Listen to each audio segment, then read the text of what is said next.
And finally, we step behind the curtain. As the night grows darker, this is where the work continues.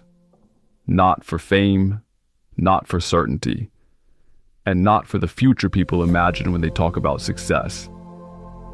These are writers working without guarantees, drafting in obscurity, revising in silence, trying to leave something behind that holds. This is where intention matters more than outcome. And this is where we begin. Rafe Calderwood, The Echo Protocol.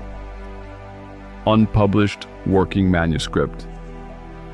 The truth is never lost, it's overwritten. Rafe Calderwood isn't writing about the future of technology, he's writing about the future of memory. The Echo Protocol is set in a fractured near future where memory has become both currency and weapon. Governments don't just fall, they fracture under competing versions of the past. At the center is a disavowed linguist agent chasing an emergent AI system known only as Echo, a program rumored to preserve everything humanity has tried to erase. What begins as espionage slowly mutates into philosophy. This isn't cyberpunk, it's post-memory fiction. A world where the conflict isn't over land or code, but over who gets to decide what was real. Calderwood writes with precision and restraint. His chapters feel like intercepted transmissions, partial, tense, morally loaded. Language here behaves like encryption.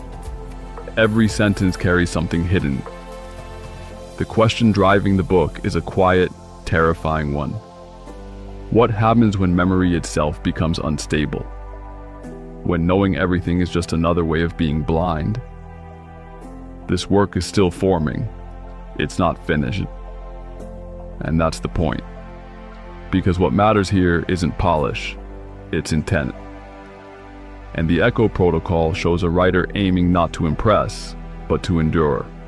Isla Nix is working at the edge of language. The ossuary code is not finished. It's still being born. Set beneath the ice crust of Europa, the concept imagines an ancient ossuary. Not a tomb, but a library. An archive written in bone, humming with biological memory. When a xenolinguist deciphers its first phrase, she realizes she isn't translating a language. She's awakening it. This work reads less like a novel and more like an excavation. Part scientific logbook, part dream transcript. Fragments from someone decoding consciousness as it begins to respond. Nix's writing is sparse and elemental. Laboratory observation threaded with unease. Analysis gives way to revelation. Structure replaces exposition. The central question is a primal one. Can knowledge evolve without language? Here, memory behaves like an organism. History learns, it adapts, it feeds. Discovery is not neutral, it's contagious.